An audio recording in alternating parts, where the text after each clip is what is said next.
Hello दोस्तों, आप सभी लोग कैसे हैं? आशा करती हूँ आप सभी लोग ठीक ही होंगे, अच्छे होंगे, स्वस्थ होंगे, मस्त होंगे।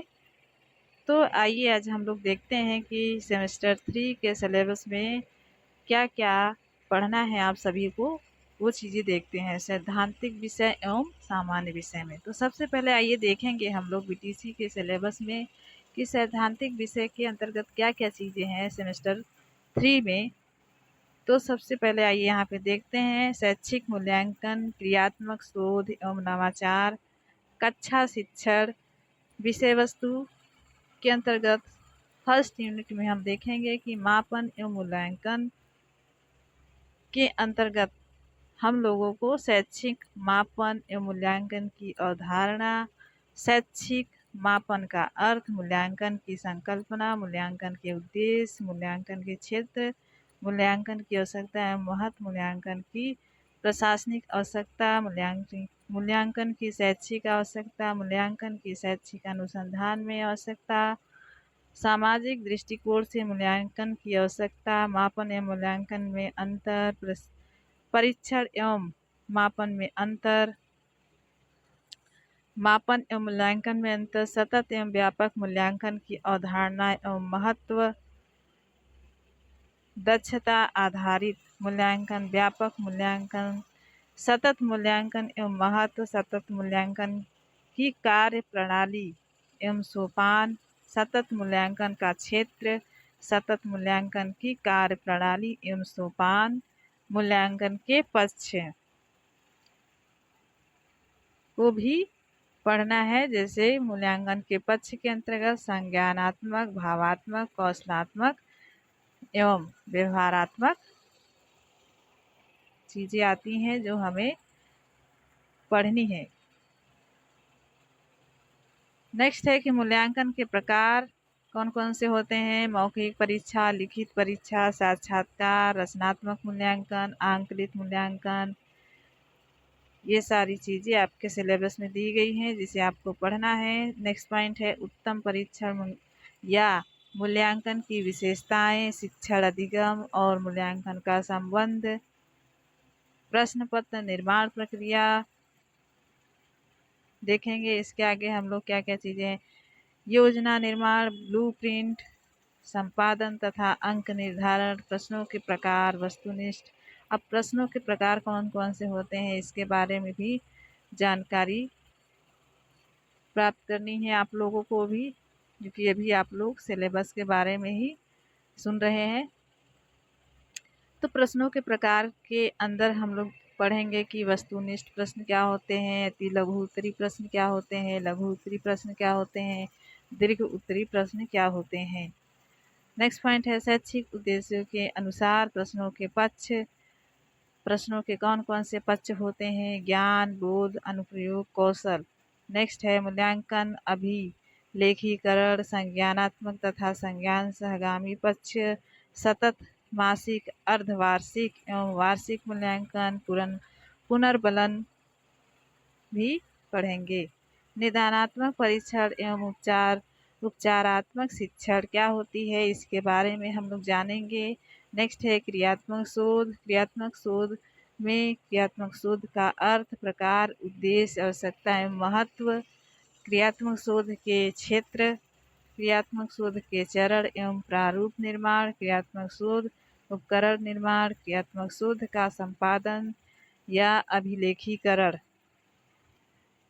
नेक्स्ट है शैक्षिक नवाचार। शिक्षा में नवाचार का अर्थ, आवश्यकता एवं महत्व, शैक्षिक नवाचार के क्षेत्र के अंतर्गत देखेंगे कि शैक्षिक नवाचार के क्षेत्र के अंतर्गत क्या चीज़ें आती हैं। तो सबसे पहला है शिक्षण अधिगम के सुधार हेतु स्थानीय समुदाय परिवेश के संसाधनों की पहचान और उनका उपयोग कर मूल्यांकन करना, प्रार्थना स्थल की गतिविधि, पाठ्य सहगामी क्रियाकलाप, सामुदायिक सहभागिता, विद्यालय प्रबंधन, विषयगत कक्षा शिक्षण, समसामयिकी, दृष्टांत एंड लैब एरिया। इतना आप लोग को समझ में आ ही गया होगा। अब आइए हम लोग थर्ड सेमेस्टर में देखते हैं कि सैद्धांतिक विषय के अंतर्गत क्या क्या चीज़ें आती हैं। तो सैद्धांतिक विषय के अंतर्गत समावेशी शिक्षा एवं विशिष्ट आवश्यकता वाले बच्चों की शिक्षा निर्देशन एवं परामर्श, जिसके अंतर्गत हम देखेंगे कि यूनिट फर्स्ट में विशिष्ट आवश्यकता वाले बच्चे शैक्षिक समावेशन से अभिप्राय, पहचान, प्रकार, निराकरण यथा अपवंचित वर्ग, भाषा, धर्म, जाति, क्षेत्र, वर्ण, लिंग, शारीरिक दक्षता, ये सारी चीज़ें पढ़नी है। समावेशन के लिए आवश्यक उपकरण, सामग्री, विधियाँ, समावेशित बच्चों का अधिगम जांचने हेतु आवश्यक टूल्स एवं तकनीकी, समावेशित बच्चों के लिए विशेष शिक्षण विधियाँ यथा ब्रेल लिपि आदि। खंड ब में देखेंगे कि निर्देशन एवं परामर्श से संबंधित शिक्षा क्या होती है, उसके बारे में जानेंगे। समावेशी बच्चों हेतु निर्देशन एवं परामर्श, अर्थ, उद्देश्य, प्रकार, विधियाँ, आवश्यकता एवं क्षेत्र। परामर्श में सहयोग देने वाले विभाग, संस्थाएं भी पढ़ना है आपको, जैसे कि मनोविज्ञान शाला उत्तर प्रदेश इलाहाबाद, मंडलीय मनोविज्ञान केंद्र मंडल स्तर पर, जिला चिकित्सालय, जिला शिक्षा एवं प्रशिक्षण संस्थान में प्रशिक्षित डाइट सेंटर, पर्यवेक्षण एवं निरीक्षण तंत्र, समुदाय एवं विद्यालय की सहयोगी समितियां। नेक्स्ट है सरकारी एवं गैर सरकारी संगठन। बाल अधिगम में निर्देशन एवं परामर्श का महत्व। थोड़ी सी टाइपिंग में मिस्टेक है, इसीलिए आप लोग थोड़ा सा इसको समझने का प्रयास करें। नेक्स्ट है अपने आसपास के समावेशित बच्चों की समस्या पता करके उनकी सूची बनाइए, जो आप लोग को प्रैक्टिकल के तौर पे करना है।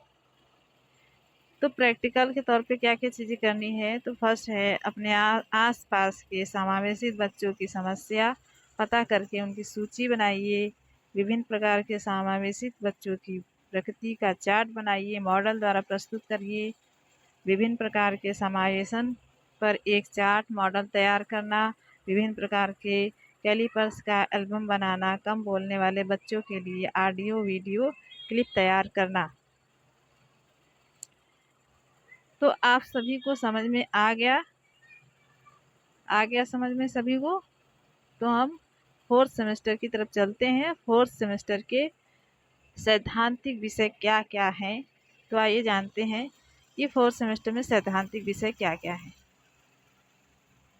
तो फोर्थ सेमेस्टर में हम लोग देखेंगे कि सबसे पहला जो है वो आरंभिक स्तर पर भाषा एवं गणित के पठन, लेखन तथा संख्या पूर्व संबोधो क्षमताओं का विकास पढ़ना है। जो कक्षा शिक्षा विषय वस्तु के अंतर्गत देखेंगे कि हम लोग को पठन एवं लेखन का अर्थ एवं महत्व पढ़ना है। उद्देश्य, उपयोगिता, वर्ण, शब्द, वाक्य, ध्वनि का अध्ययन करना है। स्वर व्यंजनों तथा व्यंजनों समूहों को सुनकर समझना है। दिए गए निर्देश, संदेश, सुनाए गए वर्णन, कविता, कहानियों, लोकगीतों आदि में निहित भावों तथा विचारों को सुनकर समझना है।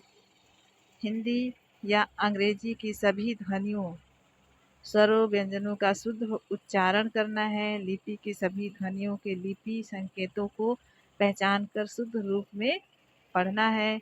पूर्ण विराम, अर्धविराम, प्रश्नवाचक तथा विस्मय सूचक चिन्हों को पहचानते हुए एवं विषय वस्तु को अर्थ ग्रहण करते हुए पढ़ना है। विलोम, समानार्थी, तुकांत, अतुकांत तथा समान ध्वनियाँ वाले शब्दों को पहचानना है एवं पढ़ना है। लिपि संकेतों, स्वर, व्यंजन, मात्राएं, संयुक्त वर्णों को सुडौल तथा आकर्षक रूप में लिखना है, जो लिखना भी आप लोग सीखेंगे। अनुनासिक ध्वनियों के लिपि संकेतों को शुद्धता के साथ लिखना है। संख्यापूर्ण तैयारी एवं संबोध। नेक्स्ट है वंश, 1 से 9 तक की संख्याओं को वस्तु चित्रों की सहायता से गिनना, पढ़ना, लिखना, संख्याओं को क्रमबद्ध करना, गणितीय संक्रियाएं, जोड़ना, घटाना एवं शून्य का ज्ञान, इकाई, दहाई तथा सैकड़े का ज्ञान भी होना चाहिए आप सभी को। उसके बाद हम लोग देखेंगे कि फोर्थ सेमेस्टर में सैद्धांतिक विषय जो है वो शैक्षिक प्रबंधन एवं प्रशासन भी है, जो आपको पढ़ना है। ये भी आपके सिलेबस में दिया हुआ है। तो कक्षा शिक्षण विषय वस्तु में हम लोग देखेंगे कि शैक्षिक प्रबंध एवं प्रशासन के अंतर्गत जो जो चीज़ें आई हैं, जैसे कि पहला है संस्थागत नियोजन का प्रबंधन का अर्थ, आवश्यकता एवं महत्व। विद्यालय प्रबंधन का अर्थ, आवश्यकता एवं महत्व। विद्यालय प्रबंधन के क्षेत्र। भौतिक संसाधनों का प्रबंधन जो होता है वो विद्यालय भवन, फर्नीचर, शैक्षिक उपकरण, साज सज्जा, पेयजल, शौचालय। तो ये सारी चीज़ें भौतिक संसाधनों के प्रबंधन में आती हैं। मानव या मानवीय संसाधनों का प्रबंधन, शिक्षक, बच्चे, समुदाय। अब समुदाय में क्या क्या चीज़ें आती हैं? समुदाय में आती हैं जैसे ग्राम शिक्षा समिति, विद्यालय प्रबंधन समिति, शिक्षक अभिभावक संघ, मातृ शिक्षक संघ, महिला प्रेरक दल। नेक्स्ट है वित्तीय प्रबंधन। वित्तीय प्रबंधन में क्या क्या चीज़ें आती हैं? तो वित्तीय प्रबंधन में विद्यालय अनुदान, TLM, ग्रांट, विद्यालय को समुदाय से प्राप्त धन, विद्यालय की संपत्ति से अर्जित धन, ग्राम पंचायत निधि से या जन प्रतिनिधियों से प्राप्त अनुदान। शैक्षिक प्रबंधन, कक्षा कक्ष प्रबंधन, शिक्षा अधिगम सामग्री प्रबंधन, लर्निंग कॉर्नर एवं पुस्तकालय प्रबंधन, पाठ्य पुस्तकें, कार्य पुस्तिकाएँ, शिक्षक संदेशिकाएँ, शब्दकोश का प्रयोग एवं प्रबंधन। नेक्स्ट पॉइंट है समय प्रबंधन, समय सारणी का निर्माण एवं प्रयोग करने आना है, सीखना है आपको। 1 या 2 अध्यापकों वाले विद्यालय हेतु समय सारणी, 3 या 4 अध्यापकों वाले विद्यालय हेतु समय सारणी, 5 अध्यापक वाले विद्यालय हेतु समय सारणी। नेक्स्ट है पाठ्य सहगामी क्रियाकलापों का प्रबंधन, खेल कूद, शैक्षिक कार्यक्रम, वाद विवाद, निबंध आदि। सांस्कृतिक कार्यक्रम, राष्ट्रीय पर्व, शैक्षिक भ्रमण, बागवानी, सत्रांत समारोह। नेक्स्ट है सूचनाओं एवं अभिलेखों का प्रबंधन, जिसके अंतर्गत है विद्यालयी सूचनाओं का संकलन, विश्लेषण एवं अभिलेखीकरण। नेक्स्ट है विद्यालय अभिलेख के प्रकार। नेक्स्ट है प्रभावपूर्ण विद्यालय प्रबंधन के सिद्धांत, प्रजातांत्रिक प्रबंध, आंकड़ों का वैज्ञानिक संग्रहण, लक्ष्य निर्धारण तथा योजना, आवधिक निरीक्षण, लचीलापन आदि। नेक्स्ट विद्यालय प्रबंधन में विभिन्न अभिकर्मियों की भूमिका जो है वो कौन कौन से निभाते हैं? प्रधानाध्यापक, शिक्षक एवं बच्चों, बाल सरकार की भूमिका, समुदाय अभिभावक के अंतर्गत ग्राम शिक्षा समिति, शिक्षक अभिभावक संघ, मातृ शिक्षक संघ, मीना मंच की भूमिका। पर्यवेक्षण तंत्र की भूमिका के अंतर्गत देखेंगे कि ब्लॉक संसाधन केंद्र के समन्वयक, न्याय पंचायत संसाधन केंद्र के प्रभारी, खंड शिक्षा अधिकारी, डाइट सेंटर, जिला समन्वयक, जिला बेसिक शिक्षा अधिकारी एवं उच्च अधिकारियों की भूमिका।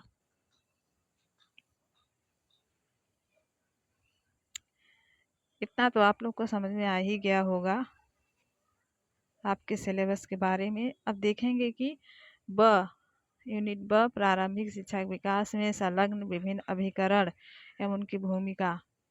ब में देखेंगे कि फर्स्ट जो है राष्ट्रीय स्तर पर कार्य करने वाले अभिकरण, जैसे राष्ट्रीय शैक्षिक अनुसंधान एवं प्रशिक्षण परिषद, जिसको हम लोग कहते हैं NCERT। नेक्स्ट है राष्ट्रीय अध्यापक शिक्षा परिषद, जिसको हम कहते हैं कि NCTE। नेक्स्ट राष्ट्रीय शैक्षिक प्रबंधन एवं प्रशासन विश्वविद्यालय, जिसे हम कहते हैं NUEPA। नेक्स्ट है इंदिरा गांधी राष्ट्रीय मुक्त विश्वविद्यालय, IGNOU, राष्ट्रीय मुक्त विद्यालय शिक्षा संस्थान, NIOS। अब हम लोग आइए देखते हैं कि जो ब का सेकंड पार्ट जो है राज्य स्तर पर कार्य करने वाले अभिकरण, जैसे राज्य शैक्षिक अनुसंधान और प्रशिक्षण परिषद, राज्य हिंदी संस्थान, मनोविज्ञानशाला, परीक्षा नियामक, प्राधिकारी आदि। थर्ड यूनिट में देखेंगे जिला स्तर पर कार्य करने वाले अभिकरण जैसे जिला शिक्षा और प्रशिक्षण संस्थान, जिला बेसिक शिक्षा अधिकारी आदि। फोर्थ में हम लोग देखेंगे कि स्थानीय स्तर पर कार्य करने वाले अभिकरण जैसे खंड शिक्षा अधिकारी, NPRC। अब हम लोग देखेंगे स के अंतर्गत देखेंगे कि प्राथमिक शिक्षा का आधारभूत ढांचा कैसा होना चाहिए, जैसे बेसिक शिक्षा परिषद का गठन एवं कार्य, बेसिक शिक्षा अधिनियम 1972, बेसिक अध्यापक शिक्षा सेवा नियमावली, TET नियमावली, सूचना का अधिकार अधिनियम 2005 के सामान्य नियम व प्रावधान तथा विद्यालय स्तर पर दी जाने वाली सूचनाओं की जानकारी। नेक्स्ट जो दिया हुआ है वो आप लोग को प्रयोगात्मक कार्य है जो आप लोग को प्रैक्टिकल कराया जाएगा। तो ये सारी चीज़ें यहाँ पे दी हुई हैं। आशा करती हूँ कि आप सभी लोग को समझ में आ ही गया होगा। सिलेबस की पूर्ण जानकारी मैंने यहाँ पे दे दी है और आज के लिए इतना ही। Thank you.